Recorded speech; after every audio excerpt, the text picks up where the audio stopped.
Welcome to Perspectives with Asima Silva. I am Asima and my co-host Hank. Today we have an excellent story to tell you. Thank you, Sheroz, for joining us, who goes by Ozzy. Today we're going to talk about his personal story and a very brave story and something that is so personal, but I am so appreciative that you are willing to share with our community and the rest of the world to understand what it feels like to be affected by terrorism. What really is about this show is we hear terrorists and Taliban and Muslims all in the same sentence all the time, but sometimes we don't understand the true stories behind it and the people that are working against these kind of violent attacks. But to get started, Ozzy was a student at WPI and is a graduate of WPI. Yes. And so why don't you get started with your story and your background and why you came to WPI and how you liked it here in Worcester, first of all, and then you can continue on with the story. Well, thank you so much, Hank and Asima, for having me over. It's a pleasure. I came to WPI or USA first time back in 2008 till 2009. I was an exchange student back then. And then once I went back home, I was like, for college, I'm going to go to USA. And ended up in Worcester. There's a whole story to it, but I won't go into that. Of all the cities, right? Worcester. Of all the cities, yeah. I still wonder why. I don't like the snow, but I'm here. But WPI, the community, the college, and my college time here has been amazing.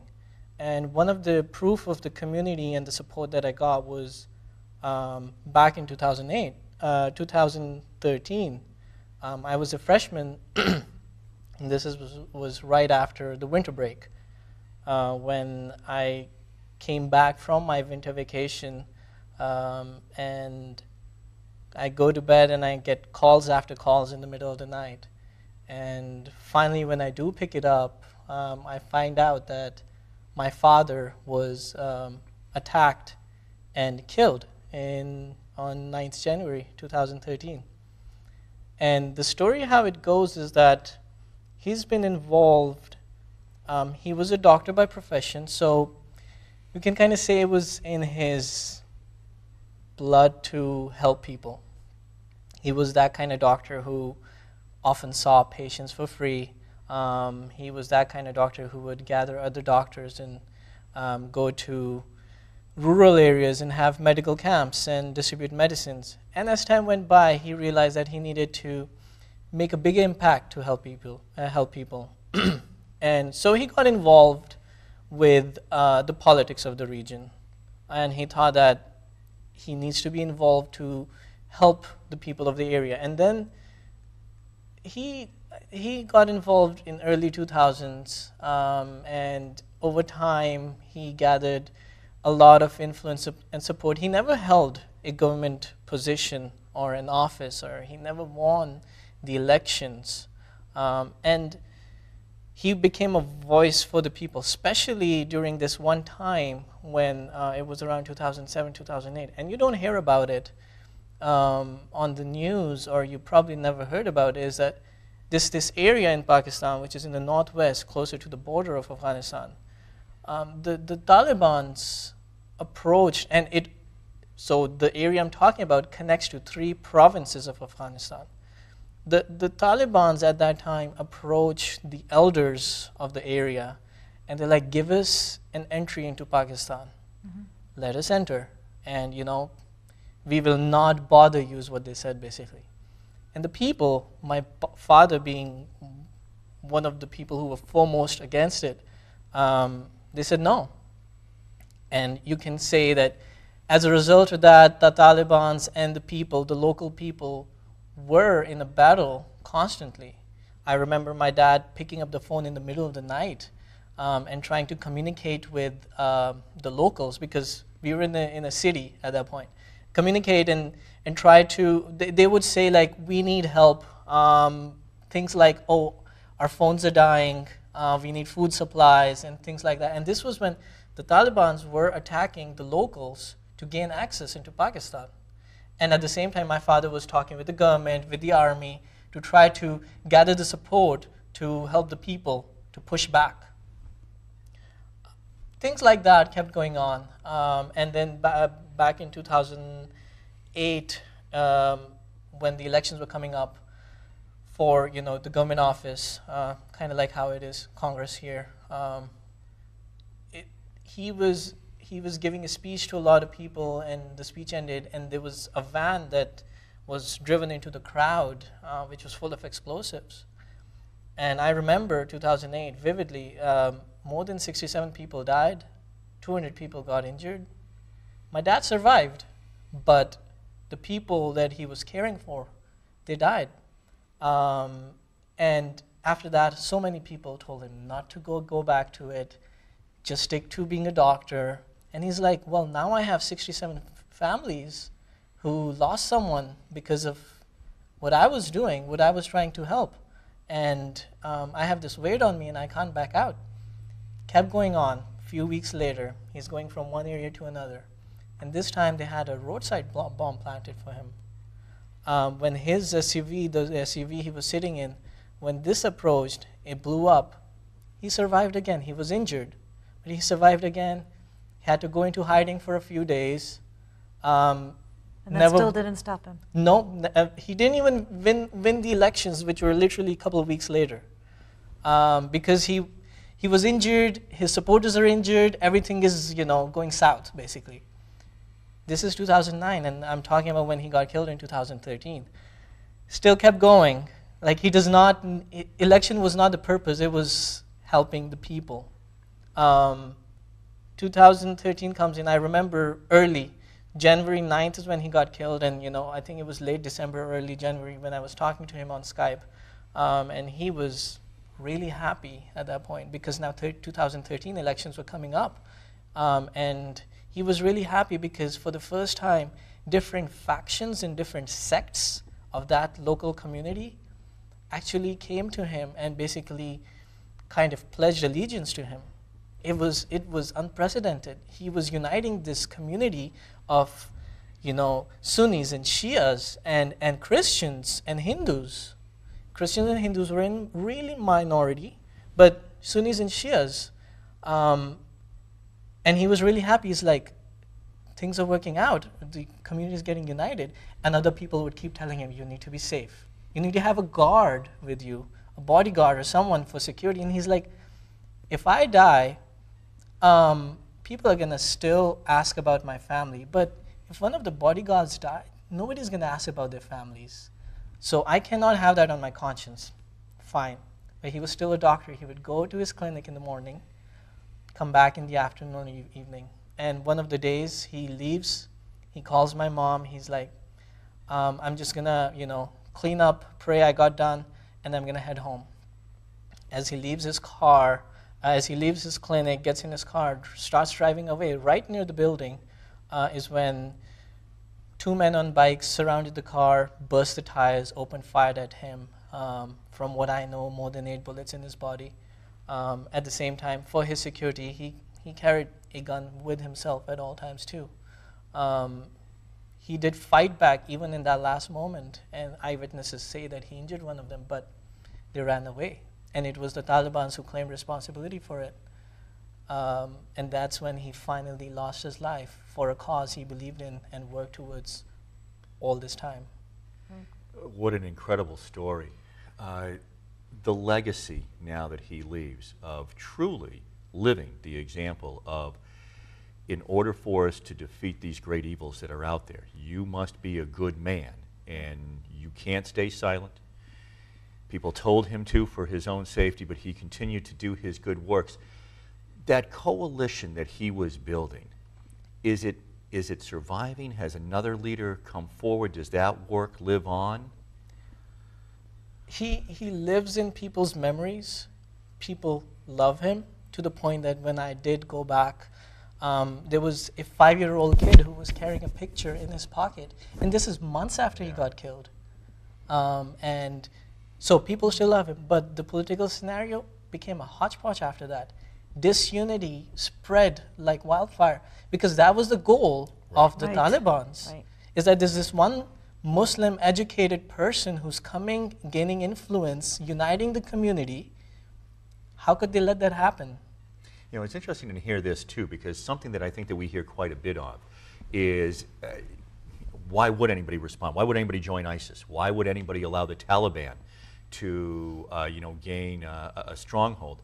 And one of the things that we hear, and I don't know if this is as true with the Taliban as it is with ISIS in other countries like Iraq, for example, or some of those countries, Syria, I guess is probably the better example, is that they offered something. Conditions were so horrible for the people living there that ISIS, and I don't know if this is the case with the Taliban, when they came in, they had their supporters because they said, you know what, I don't like what I'm living under now. Maybe these guys will give me something different. And that is true, and that is true. And you can see that the rise of Taliban's, they rose to power after the Cold War, after the Russians were fought out of the country, out of Afghanistan. And Talibans were one of the many groups in Afghanistan who were back then called freedom fighters. Right. They were all called freedom fighters. And then once the Soviets left, there was a power vacuum and all these small factions. And that's when they started fighting amongst themselves. And that's when different countries have their own agenda with Afghanistan, and they're supporting one group or the other. And eventually, the Talibans were the one who gained momentum and took over.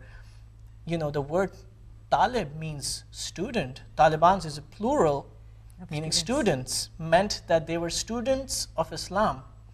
So in a war-torn country where a common person's main worry is safety and food, I think at that point, Talibans were what they looked towards when it came to some stability, safety, and food. And that was the beginning of it. Here, though, they were using terror tactics to get the... They were. I mean, it's insane when you look into history and how they quickly spread their power. And then obviously, Pakistan helping USA in war on terror. We provided our airfields, we provided our personnel, even our army still fighting on the borders. They saw Pakistan as an enemy too, the Talibans. They saw Pakistan as an enemy, and for them, Pakistan was the more accessible compared to USA. It's across the ocean. Right. They're sharing the same religion, they're neighbors, and they're looking at it as, well, why are you siding with USA that has, helping destroy us? The students of Islam or the same religion, but is what the Taliban is doing? I mean, is it the same religion? Is it what is? Not at all. Yeah. Not at all. It's a perversion. Right. You cannot even say perversion of Islam. No, it's not at all Islam. It's religion mutilated to serve political goals, and that's what happens in our history, in a lot of histories, is that the religion in essence is good. It's when it's politicized and used for political purpose, that's where the issue is, and that's what happened with Talibans. Yeah, and part of what your father was standing up for. He was standing up against it, against this perversion, against this political pressure, and all that. And he paid for it with his life. How did you find out? How were you informed? It was around 4 or 5 a.m. in USA. I was sleeping basically on a bunk bed, and my phone was down there, and my phone kept ringing and ringing, and I thought that, people back home, they're just calling, they just don't realize the time or something, or they thought that I was awake. Finally, it went to the point where I did get down. When I did get down, I saw that my phone notifications were filled with Twitter feeds, Facebook notifications, and messages. And the first line that I read was from a Twitter feed from someone I knew, and it said, "So sorry to hear about, Sayyid Sheroz Hussein's father who got killed." And I just woke up, so I thought it's a dream. And this is a day before winter vacation was ending, so the dorm was empty. And then my phone rings again, and it's my brother. And he's like, they finally got him. And there was no other way. I couldn't believe it. I ran outside the room basically screaming for people to somebody come and wake me up. No, it was not the case. It was reality. Boy, I mean, hearing this conversation in last week's show in which we talked about the shooting in Las Vegas and PTSD and who was suffering from that, being separated by an ocean, what was that? Not only an ocean, Yeah, all well, the students are on vacation, vacation. and he's Yeah, by himself. all alone. I mean, that had to be so difficult. And was it easy for you to travel back and forth? It was not. No, That's a part of the story. I was explicitly told not to visit back home because it is a patriarchal society. There's the dad who, was an influential person. He gets killed, but now he has 3 sons who are educated, and one of them could take the place. I was explicitly told not to travel back home that time. They're like, 1, you will never make it on time. I saw his grave for 24 hours only in June. This happened in January. And my support system, I was really lucky in that regard, was my friends around me. WPI, my college, it was really supportive in that regard. My professors were really understanding. I took 10 days off, went to a relative in USA and spent some time there, and then came back and resumed my classes. But it was basically the group of friends that I had, which really helped. Yeah, I mean, talk about shock. When I had found out about the news, I had found out from my son, and I didn't take it seriously. I thought my son heard it incorrectly or understood it incorrectly until I met Ozzy and I confirmed, and I said, wait, it's really happening? This really happened? It's unbelievable, right? It's unbelievable. First of all, I can say, kudos to his dad for doing all the right things and standing up for the community and taking all the risks he had. I mean, for someone to keep on going after 2 death threats, being that close to death and still keep on going, that by itself is something, praiseworthy, more than praiseworthy. But then to find out that for someone who was trying to do good to be taken out in such a horrible manner, by people that we know are being violent, but we don't hear these stories. We always hear the big drastic, ISIS did this, ISIS did that, but we don't hear the and stories. You hear just numbers. Numbers, yes. Otherwise, you hear numbers, not the personal anecdotes. How many of us know the personal stories of the people in Las Vegas shooting? Yeah, very, very true. And I think in this case also, I think here in the United States, obviously we hear about our war against ISIS or previously with the Taliban or our troops that are still in harm's way in Afghanistan. But we also hear, I think, much more about Paris and London, as we should. These are big events. 68 people you told me about were killed in that attack, well, back in 2009 or whatever. 2009, maybe it was on the news. I don't remember it as much, but obviously, a large terror attack in that country. I remember it. Even within my own country's news television, it was a ticker at the bottom of the screen. That's all. Because one thing, this is just one of the incidents where 67 plus people died. Yeah. There are a lot more incidents like this, to the point that even our news media, how many are you going to show? Boy, that's really, that's really a sobering thought as well. I'm also struck by the fact that your father, because you said that about the Taliban, and they're doing this, the fear, the terrorism, to further their political agenda. Whereas your father didn't want to be a politician. I mean, he was a doctor, but he sees this horror happening around him. Did he ever kind of adapt to being a politician, to doing some of the things that make? What exactly does that mean? Right, and well, because I'm thinking he didn't get elected, but you know what? Maybe if he had done some things that he would have. No, and justifies the means kind of things. And I agree. Yes and no.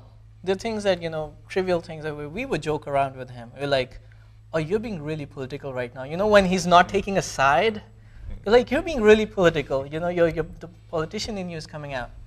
But he had hardcore principles he was not ready to back out from. He was not ready to negotiate on certain things, one of them being any sort of negotiation with the Taliban at all. He was not ready to step down, take a seat back. No. Besides the 2 attacks, there was also a time where one of the intelligence agencies of Pakistan, they called him into their headquarters to tell him that they got information of a meeting where a hit list is being made and you're on the top list, and for you, they're going to release a suicide bomber. This is also back in 2012. This is a year before he got killed. And I mean, he disappeared for a while. Like, he shut down his clinic till there was some circumstances around that where he disappeared, and then finally he was told that the threat has subsided. Boy, do you think, with all that has happened, did the government of Pakistan, because you would think that if here was somebody who was standing up against the Taliban, that they would have wanted to support him. On the other hand, when you're telling me that he's uniting Sunni and Shia and Christian and Hindu, I'm wondering if there weren't a few people who said, oh, I don't know if we're too thrilled with what he's doing either. Well, I would say that he, by uniting and by sticking to his principles, he did make a lot of enemies everywhere. I would say the government as well. I mean, the government is, there are obviously people who are in favor and people in against, you know. You always got the Republicans and the Democrats. Same thing in Pakistan. You have these people with different opinions. And he was told many times that he's making enemies in some really powerful places. Just the fact that he united the people so much that on his grave, the Christians came in, the priest came in and did his own prayers, surrounded by this sea of Muslims who were there on his grave. And they did it in a peaceful way. I mean, that shows that this was someone who was going to make a huge difference. And again, this is an area which is strategic in the sense that it connects to 3 provinces of Afghanistan. It's on the border. And if you're uniting the people in that area? Yeah, so great political clout that he could have had, which again, maybe doesn't get you some of the protections that you might have had otherwise. How are you doing today, few years on? I mean, obviously, it's a hole that I'll always have. It has become a part of me. It has strengthened me, yes. It has encouraged me whenever I'm down. I'm like, what would Dad do?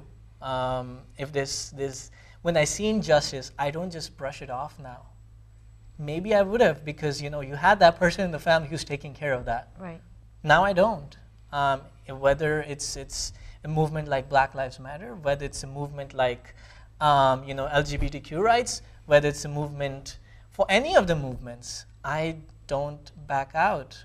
I am an ally. I would support, and that's something that I would say I got as my inheritance from my dad, not to back out. What was your experience on your graduation day, especially with your dad not being there?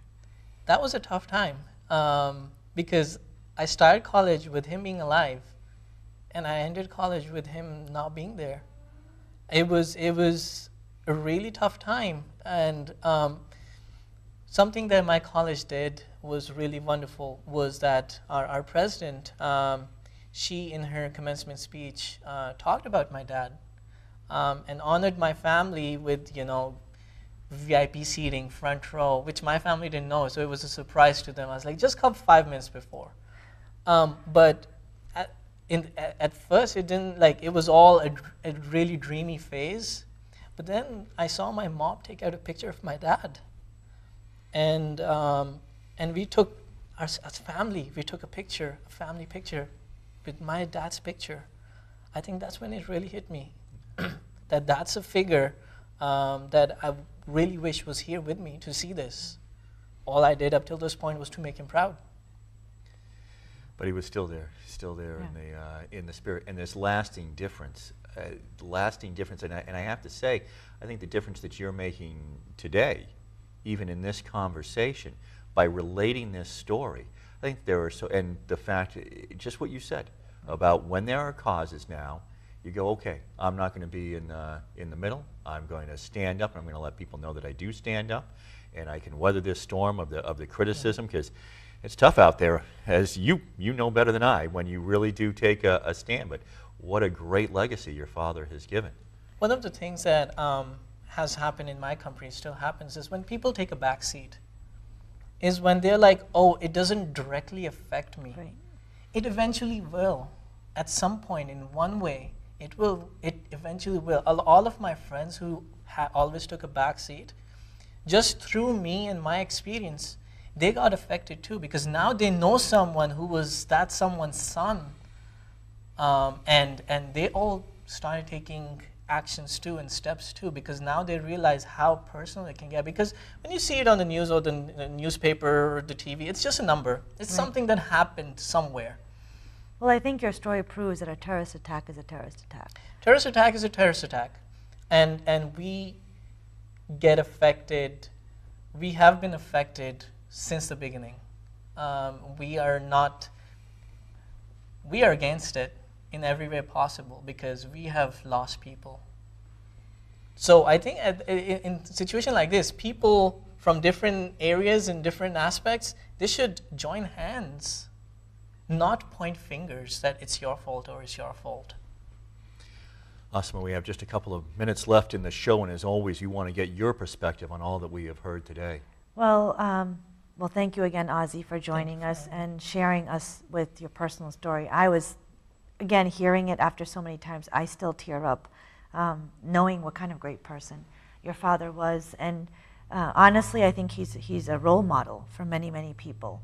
The reason why I decided to do this topic is because, again, we always hear Muslims, ISIS, and terrorists, and we always hear the victims of them being so-called white people or Americans or anybody but Muslims.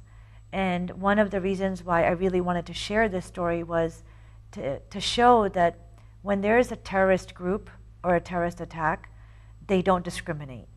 Muslims die, Hindus die, Christians die, Jewish people die. Everyone, regardless of what label or category there is, they get affected.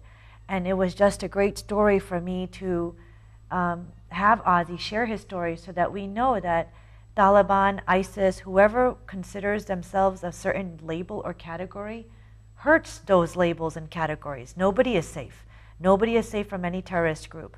And I hope that the listeners and viewers understand that a terrorist attack is a terrorist attack.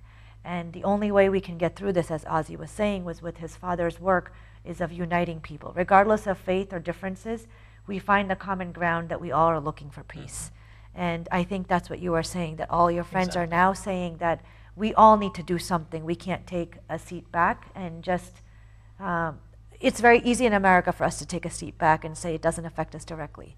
But we need to hear these stories that, be it Las Vegas, be it Pakistan, be it a victim of ISIS, be it a victim of Taliban, we all need to be involved to improve our society. I agree. So thank you so much for sharing Thank you for that having story. Thank you.